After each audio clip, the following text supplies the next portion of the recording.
Hello. Welcome back to my vlog, guys. Today is magluluto tayo ng chop suey. So, ito yung ating mga ingredients na prepare ko kanina. Meron tayong pinagsama-sama ko na lahat. Meron tayong carrots, cauliflower, broccoli, sayote, bell pepper, and tayong bawang, luyas, cabbage. Dito po yung ating pagsahog, manok at saka swim.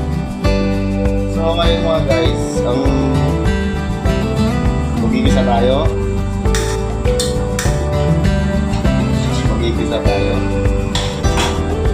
So ito guys, ito yung mga ibang ingredients natin na mga condiments. So ito yung sesame oil, ito yung toyo, ito yung oyster sauce, ito yung black pepper powder. Okay guys, umpisa na natin. Lagyan mo tayo ng mantika.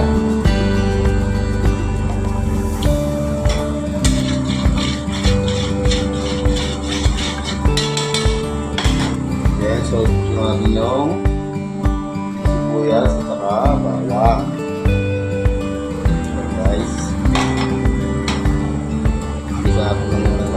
Yes. Then next is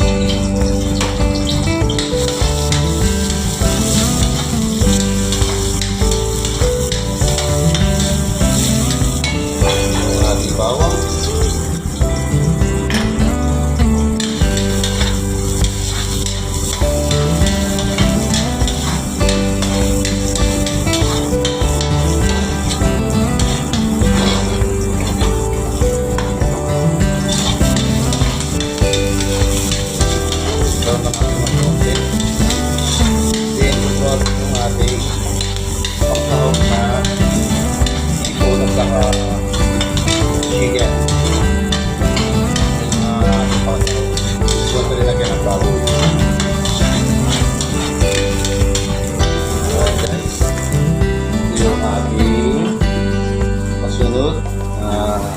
Ipon at saka manok.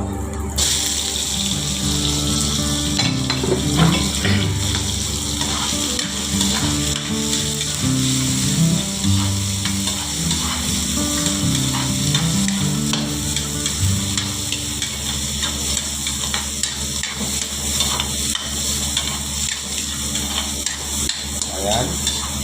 So, ito natin ng konti.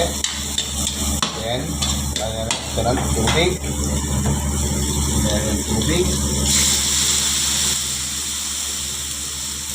Ayan.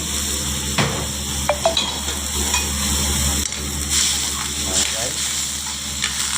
So, ayan. Pakulo lang natin sa lang konti. And then, kalagyan natin yung mga gulay. Kalagyan natin yung mga gulay.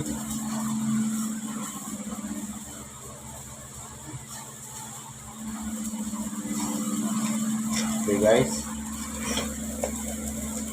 Ayan.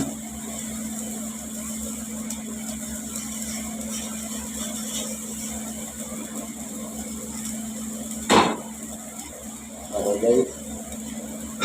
So ilalagay natin yung gulay. Una natin ilalagay is yung carrots.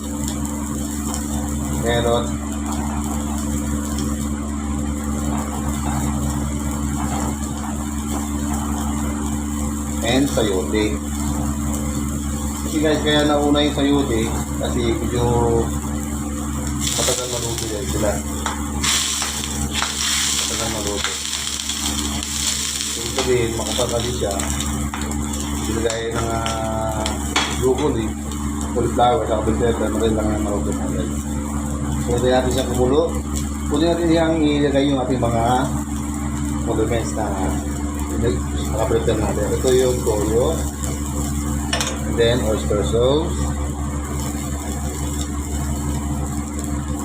okay, then white pepper, black pepper, black pepper, So, yung sesame oil, mamaya natin ilalagay mamaya sa panghuli. Pagka malapit na sa maruto lahat mga sila.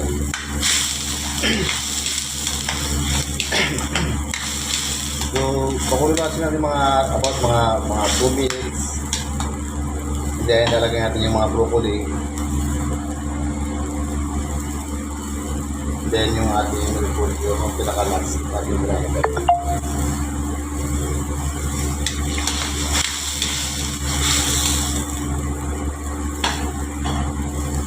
Ayan guys. Puro na siya.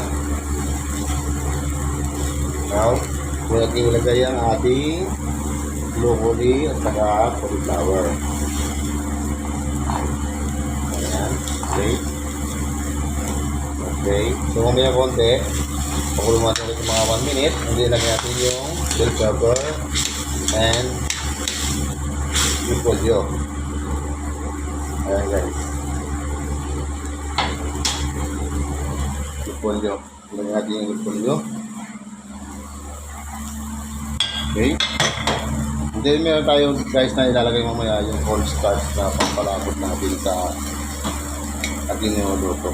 Para hindi siya kaya nilalagay ng cornstarch para hindi siya sabong-sabong pagka linagay mo sa plato.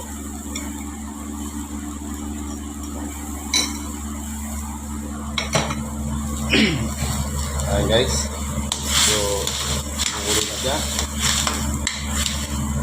So, pagluto ko guys ng chop suey, huwag nyo pakaulog ng gulay. Kasi pagka linahulog ng gulay, nawawala yung pagiging juicy niya. So, dapat na siya sa half cook dapat. Yung medyo crispy siya, saka juicy siya. Pag overcook, baka na lasa. So guys, ilagay natin yung ating bell pepper. Then yung ating repolyo. Okay.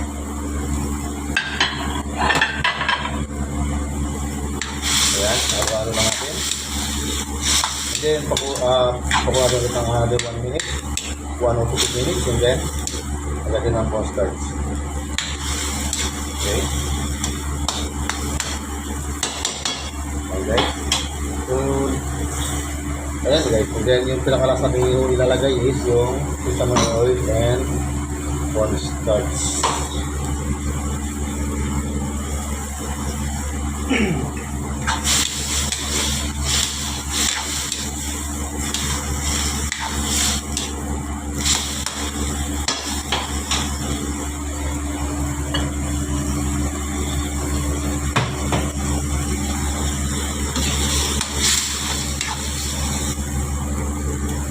Okay, malaglag na.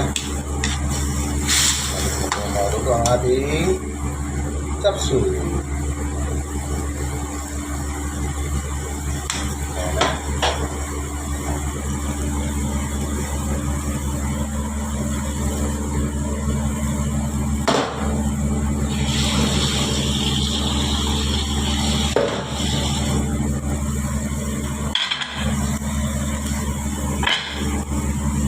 Ayan, na naman yung ka. Medyo mula kang pilis. Mula kang sabaw.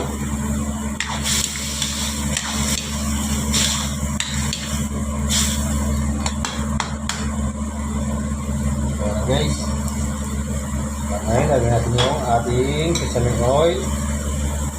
Sesame oil. And then, cornstarch. Cornstarch. Okay. Ayan. Kung naglagay guys ng cornstarch, tandahan lang kasi sobra yan ng lagay. Magiging yung niya, sa malapot. Dapat alalay lang. Alalay lang siya. Ayan siya. Ayan guys. Ayan siya. Okay na ating chop suey. Now, ilagay natin sa plato. Sa plato. Okay.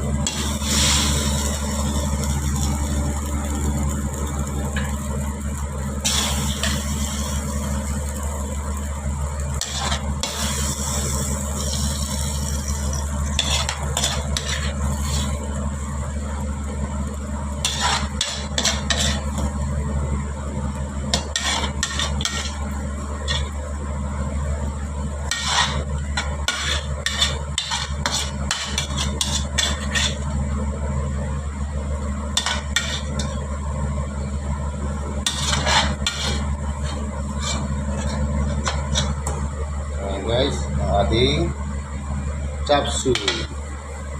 Okay? Napakasarap guys. Tingnan niyo mabuti. Tayo kasi yung mga gulay. Fresh na fresh.